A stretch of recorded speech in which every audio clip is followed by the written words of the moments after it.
Hello, my name is Kendra Horsley. Today I will be introducing our speaker, Sonya Huber.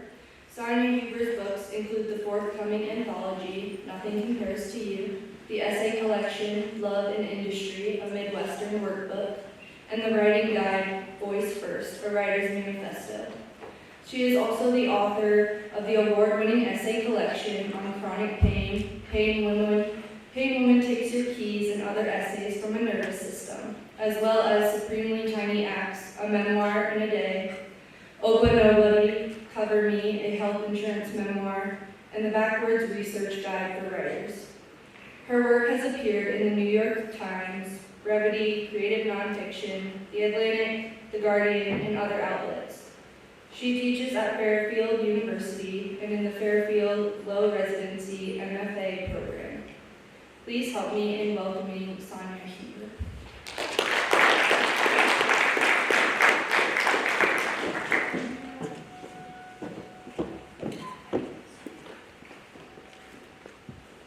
Hey everyone, nice to see you on this rainy day. I'm Sonya. I'm very happy to be here. I'm going to talk a little bit about voice and writing, and then we'll have time for questions and thoughts. So just to start out, so I know who I'm talking to, how many of you all would consider yourself writers? Can you raise your hand? All right, awesome. Okay. Great.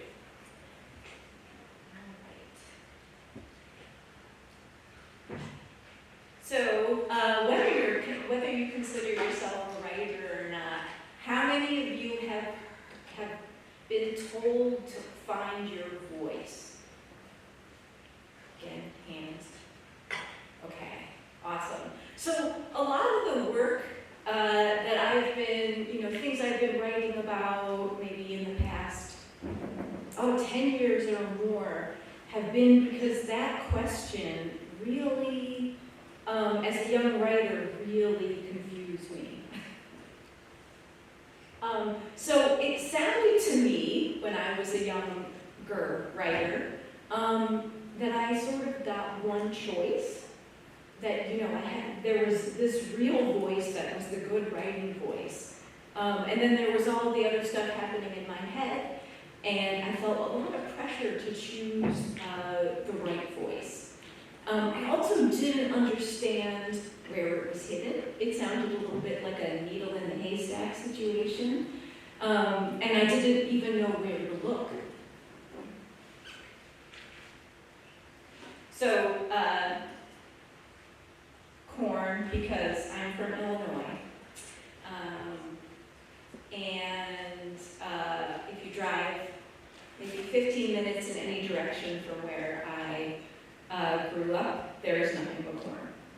And when I first started writing, and especially after I moved out of Illinois, I moved to Boston, and then I was teaching for a while in the South, and people would hear my voice, my speaking voice, and the first thing always was, whoo!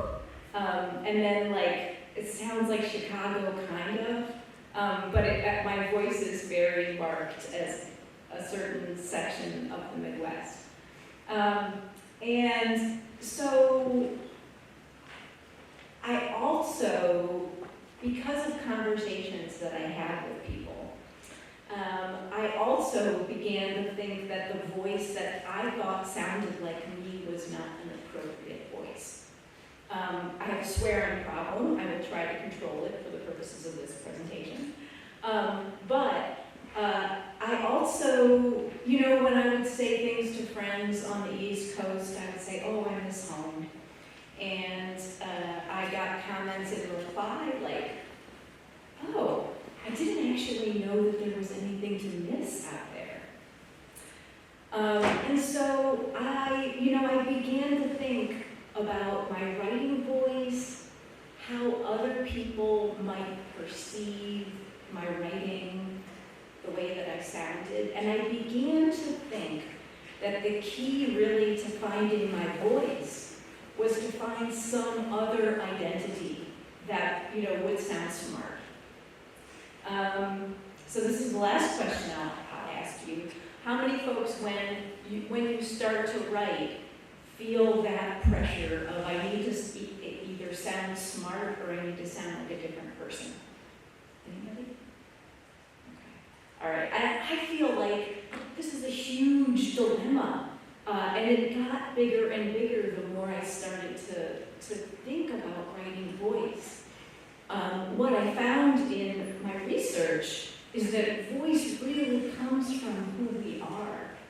And so if we're telling folks either explicitly or implicitly that who they are and where they come from is not okay, interesting enough, then it's very likely people are going to feel that sense of, I open a Word document and my brain freezes. So this is sort of, I worked for about 10 years on this book about voice in writing. And I learned a lot, some of what I'll talk about. But the simplest way to kind of distill what I learned in my research is that voice is physical, right? And you can think about that. There's a quote from a writer, Philip Roth, and he says, voice begins from around the back of the knees and then something like about 10 feet up from the head, so that voice is produced, it's breath, right? That's where our writing voice comes from. And the machinery of our body is what produces it, right? And if you think about your body and the food that was grown, that fed it, the people you've been around, everyone who has helped shape your worldview, all those connections come together and produce your individual voice. And so that means that when we're thinking about your individual, the people around you, your family and friends, your body, the land that you're from, your accent, your connection to spirit and emotion, these are the things that influence how we sound. So part of what I began investigating and writing about was how to do the exact opposite of pretend I was somebody else. Trying to sound smart when I was opening a Word document. Trying to sound like how I thought a real writer was supposed to sound.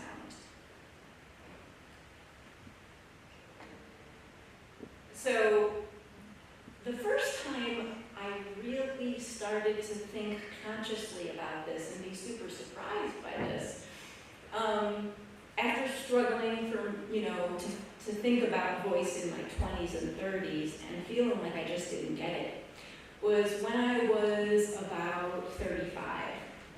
So what happened that year was that I developed rheumatoid arthritis, like quick, in the space of maybe like a month and a half. So I was all of a sudden in a ton of pain. I was also the single mom to a 4-year-old, so those two things definitely do not work well together. And so what I found immediately was that the voice I thought I knew was mine was basically caffeine, right? I felt like I could just open the top of my skull, pour some caffeine, and then let go on the keyboard, right? And this very new dilemma started to present itself to me when I developed chronic pain. I felt like my brain was submerged in molasses. There was no speed, no amount of caffeine could make me write faster. I just felt like I was underneath something, underneath a lot of pressure. So in a way, this was fascinating to me because I had to figure out how to put my writing voice together all over again using different materials. And so what I did, at first I was just like, well, this is going to be a bad situation because I need to write in order to keep my job, and I can't write anymore. And so I started to accumulate just words and phrases to try and explain to myself what the feeling of chronic pain was like. It was very different than I thought it would be. It was very weird. I started to think about it as inside weather because it's always changing and moving. So I sort of then developed a 2-track writing system, 2 voices in a way. On good days, when meds were working, I could just kind of approximate my old writing voice. But then there were a bunch of days where I was in pain, nothing would happen. So on one of those days, I was writing my syllabi for my August, starter classes, and I was in a lot of pain. And I said, you know what, I can't even write today. I'm just going to write a blog post about how frustrating writing syllabi are. And so what I did was I just wrote a list. I called it the shadow syllabus. And it was just a list, not of the real appropriate syllabi, but like about 25 things that I wish I could say to my students. And I was like, oh God, I have to go back to bed. This is awful. So I just hit post and went to bed. And then when I woke up, the thing like exploded on the internet. It went viral all over the place. Mostly because a lot of teachers were also doing their syllabi and also having frustration, I think. And it's still like 10 years later, this will happen again. And my first reaction was I was really mad because I felt like, okay, I wanted to do that, to write something that really hit a nerve. I could never figure out how, but Pain Woman did it right away. And she does not write in the voice that I thought of as mine. And so then I had a dilemma. I began to think about this other voice, Pain Woman, and to start to think, like, okay, what does she have that I don't? Yes, she is me, but we'll put that aside for a second. And I began to try and figure out, this is weird. Why do I have 2 voices? Why is hers, what are the things that work about that voice that's so different than mine?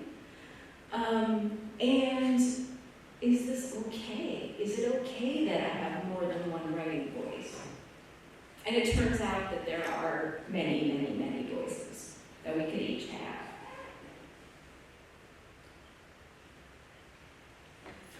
So then I began to do a bunch of research on writing voice, and I found that aside from the find your voice situation, that there were a lot of writers and scholars of writing who think that we do each have multiple voices inside us.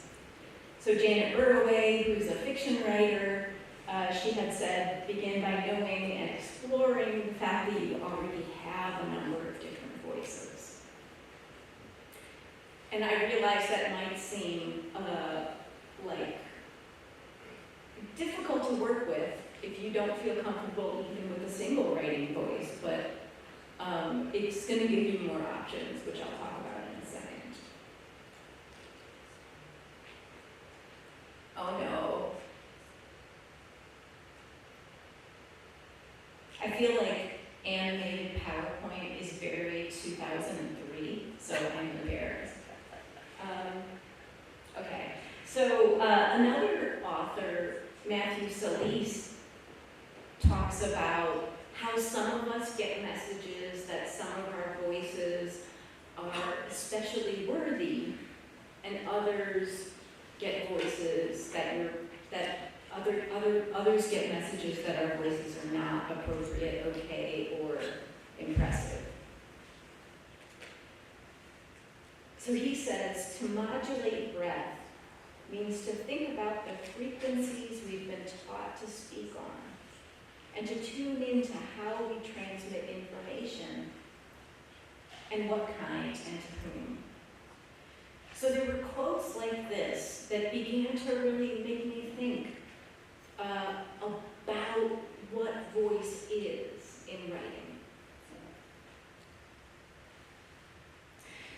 So I won't make you do this, but this is an exercise that I normally start out my voice workshops with.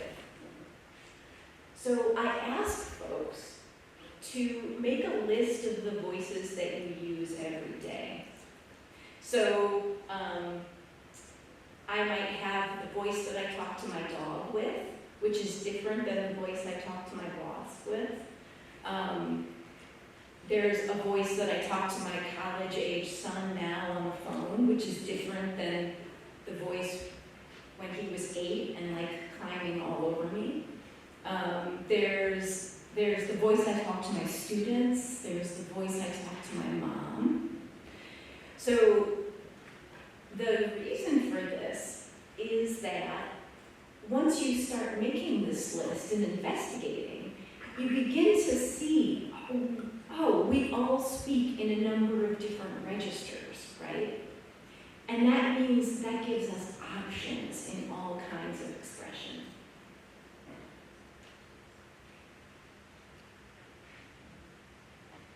So then what I do is to ask folks to step back and consider the voices that come from their past or from different roles that you play now. So my voice as a former Pizza Hut waitress is very different than the voice, my professor voice. I like to think of voices at different ages.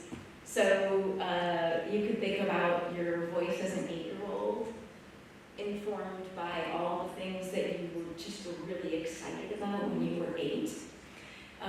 You could think about your voice when you were playing sports. You could think about your voice at age 15, which is another probably sort of especially surly, eye-rolling voice. And these are all great things to work with. I also, I think that there's an important range of voices to consider when you think about yourself angry. So you could think about the last time that you were really incensed about something. And this is all great material.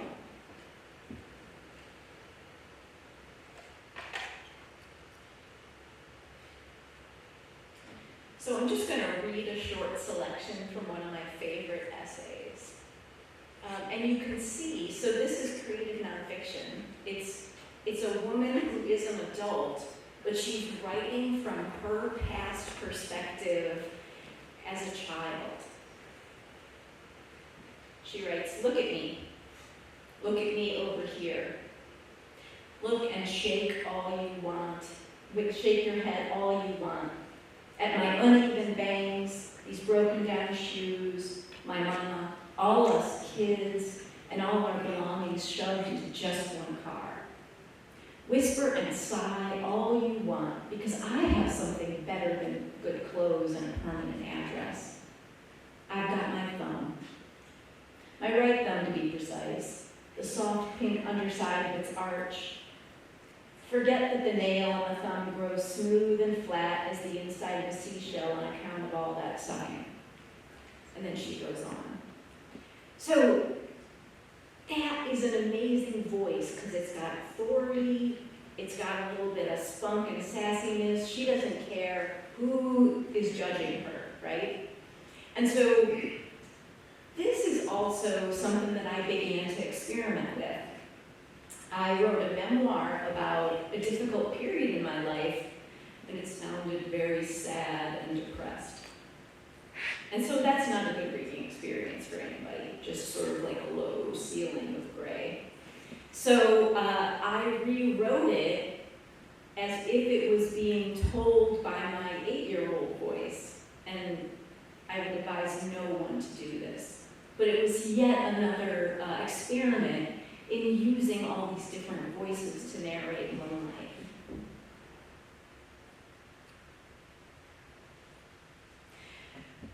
But I think this is important, right? I think especially the idea of authority, of being able to really stand up straight and say what you know to be true, that is so different than the experience that many of us have sitting before a Word document and thinking, oh my gosh, who's going to read this and think this isn't any good, right?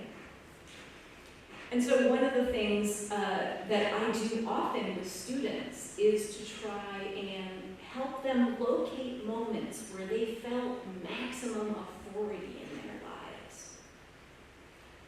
One of the ways that I do this, which is my most personal, fun writing exercise ever in the world, which I would make you do if you had paper and desks, is to give you 5 minutes and ask you to just write about what pisses you off. And I came across this experience by accident one day with an intro composition course. My students were really struggling to find something to write about. I foolishly gave them an open topic paper to research whatever they wanted. And I said, okay, let's just rant. And what I saw in the room was students, who'd been like their hoodies pulled over and sort of slumped against their desks. When I said, let's write about what pisses you off, they were all like everyone got so excited because everyone has something that annoys them, right? Probably every one of you could locate 10 different things that are annoying you right now. So anger is one of the sources of authority and a sense of connection to what matters. Using voices from our past when we felt things strongly. Thinking about roles we currently occupy where we feel things strongly. Those are all the passages into writing with real electricity.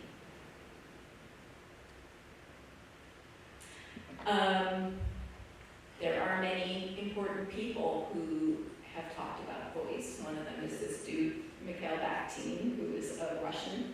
And he wrote a lot about this idea of heteroglossia, which is the idea that even when we're having a conversation, we are having multiple threads of voice that are shaping what we each say. And then some of the last things that I'll mention are what I have found in having students work with voices and working with my own voice is that as I continue to develop that list of all the different voices I can speak and write in, I keep discovering more and more. And so that's also, that's a great option for thinking about your own writing. What I found too is that say a piece of writing isn't working or just you're not feeling it, by shifting slightly into a different voice, you can often reconnect with something that excites you about that writing or the topic.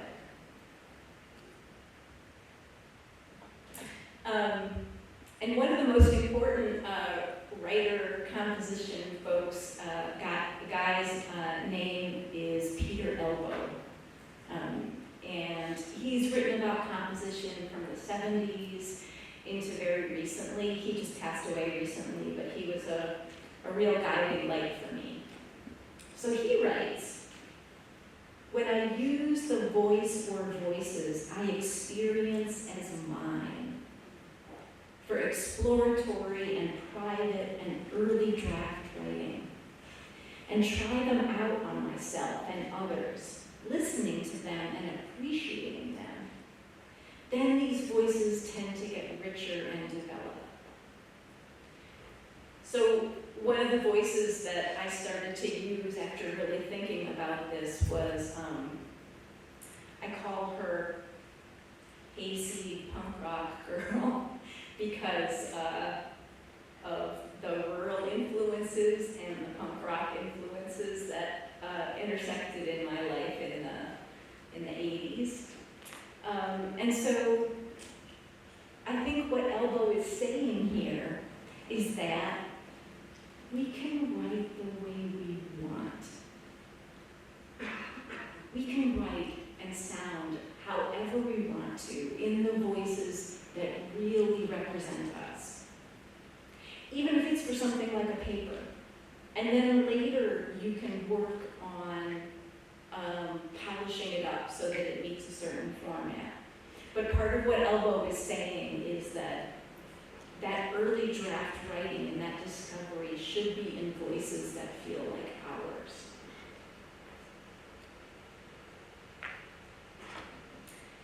And then a few last points before I open it up and we can have a conversation. I think if you think back to the early, my early slides, I talked about my dog and my boss, right?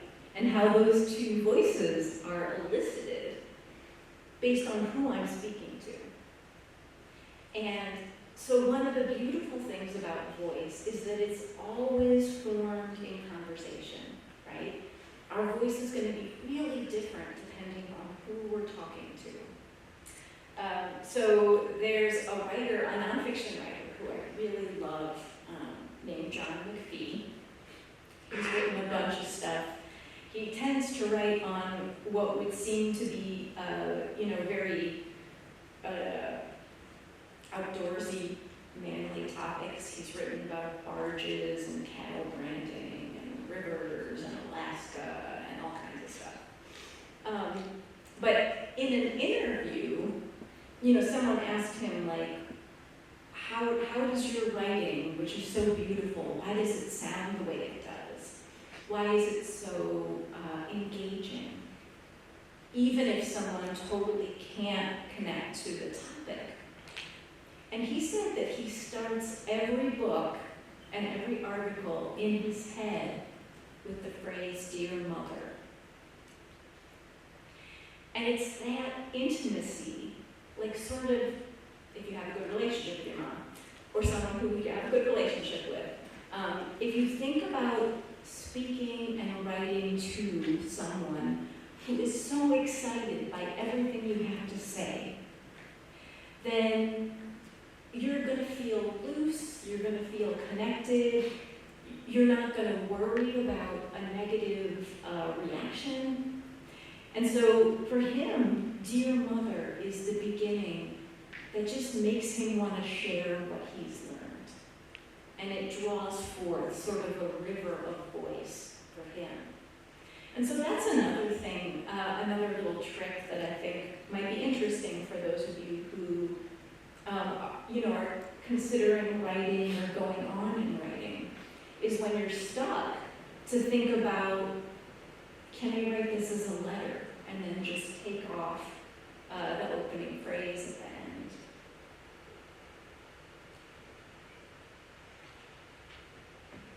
And this I've already talked about, about habitual writing voice. But I think actually, so the idea of the habitual writing voice, the voice that you might be writing for, whether it's for English or history classes, whether it's for creative writing, I think it might be helpful in places where you're struggling, if you are, to think about, who am I trying to sound like? For me, I had carried a long list of people who I couldn't sound like because they are not me. But I assumed that they were going to produce better writing than I could.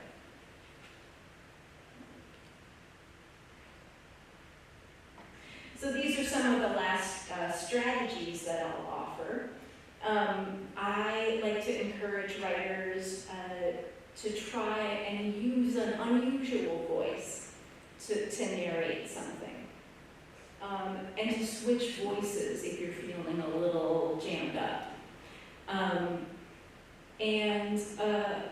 You can even meld different voices in the same document. So for example, if I am writing a report for work and I'm just not feeling it, I will also switch to, I'm trying to think of what this name for this voice is. I guess I would call it my community organizer voice because I have done that work in the past. And so that voice is very direct and practical and uses fewer abstractions and bigger words. But in switching to a different version of myself within a report, I often find, okay, I knew who I am again. And that's an option for, and I mentioned in this shirt, third square, just braiding voices and combining multiple voices.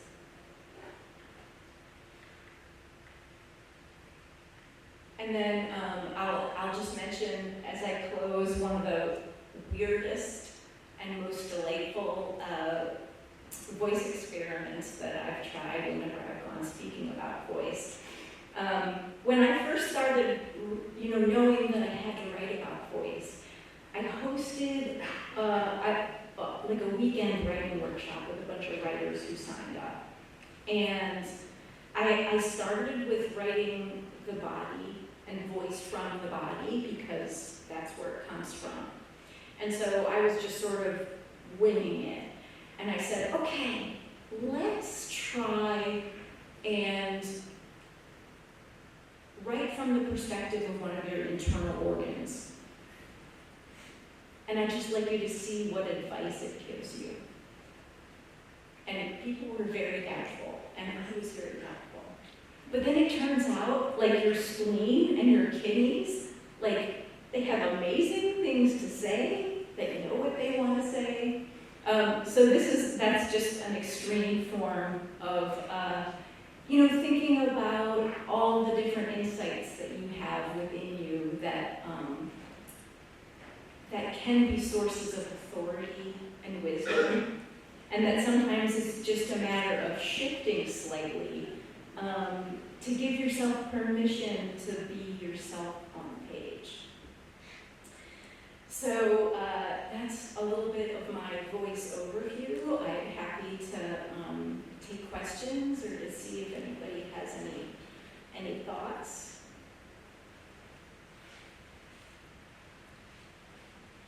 And I'd also love to hear what you consider to be your habitual writing voice. Sonya, I have one question. You talk about your Pizza Hut essay, or you talk about your voice of working at Pizza Hut. How do you carry, I think that's an important voice, and I know some of the students have read that essay. That was one I copied for them. But it seems like you were real comfortable in that voice, and that's a voice that you perhaps carry with you. Mm-hmm. Is it, or am I just? Oh yeah, no. I think that's one of those things that we disregard things in our past, which maybe made us stronger than ever to find those voices. Yeah. I think Pizza Hut voice, yeah. Like now that I think about it,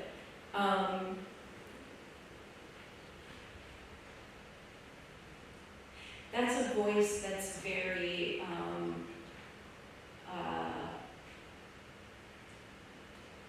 like a voice discovering competence in a way. And I think work voices are amazing for that reason. Because, you're sort of having to act a role. You're in a new social situation. Oh my God, that just reminds me, I just had a waitressing dream last night, and I have not waitressed in so many years. But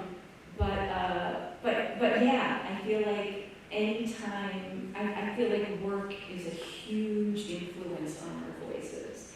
And we often don't sort of, I think, give ourselves credit for that. The ways in which acting, figuring things out, talking with coworkers, yelling at the cooks, that they generate sort of bits of what I consider to be me that I still lean on a lot.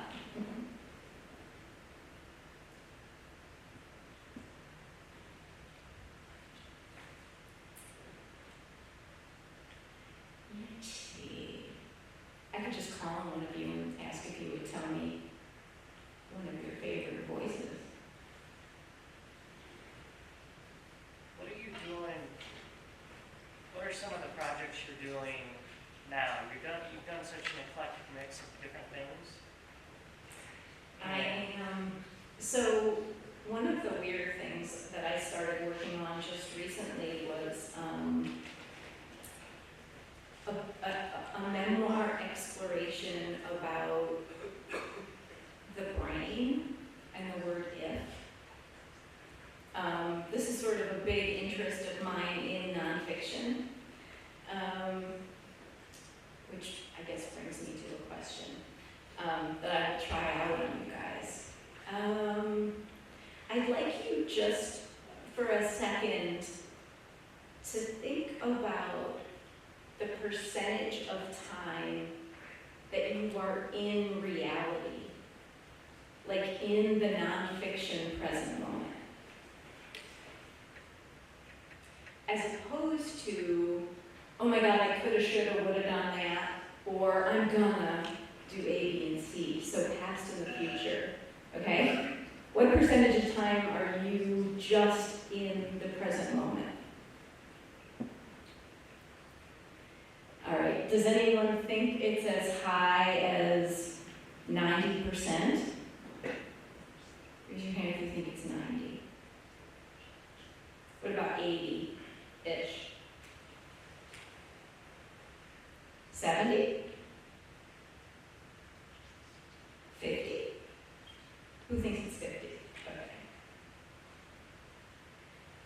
So that in and of itself, like, I'm just fascinated by that idea, right? Like, I write nonfiction. I think in our heads, we're mostly writing fiction all the time, right? So yeah, that's just a weird brain, sort of what is reality kind of thing. Do you know what the percentage is?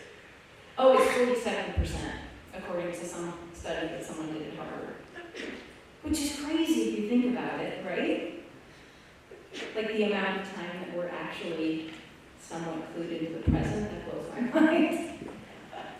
And then I had been working for about the last 10 years on where I live in Connecticut is one of the sites of greatest inequality in the country. So I live right near this boundary area between Bridgeport, Connecticut and Fairfield, Connecticut. And so I was trying to think about another big challenge for nonfiction writers is how do you write about something without getting lost in research and abstraction? So I decided that I was going to walk that 7.3 mile boundary between city and suburb. And so that led to, that was sort of an adventure. And that led to, just an account of all my different questions, all the research about how things came to be. But yeah.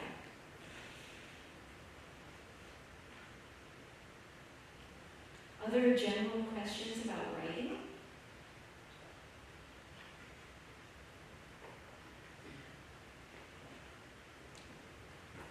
Yeah. What author or book has been most influential on your writing? Oh, that's a great question. Thank you for asking that. There's this nature writer, Amy Dillard, who I just like. I really admire at the level of sentences. She's really amazing.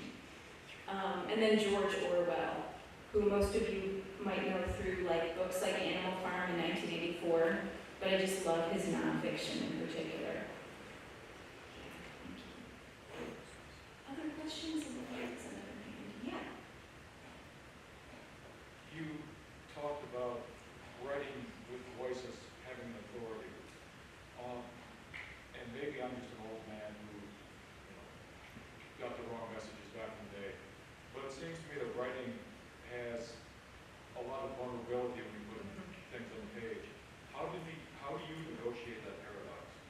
that's a great question. So the sort of balance between vulnerability and authority. I think I've been focused on authority because I felt like I didn't have much, like I just had all vulnerability. But, you know, because of where I came from when I grew up, gender and other things, I felt like every time I tried to write something for a public audience, that I did a lot of, well, I think, I guess, maybe. So yeah, I love the idea of that paradox because there really is, like, in order to be vulnerable, you have to have a kind of confidence to be able to, it's a brave thing to be vulnerable, you know? So, but yeah, I love thinking about that as a paradox. That's awesome. Anybody else?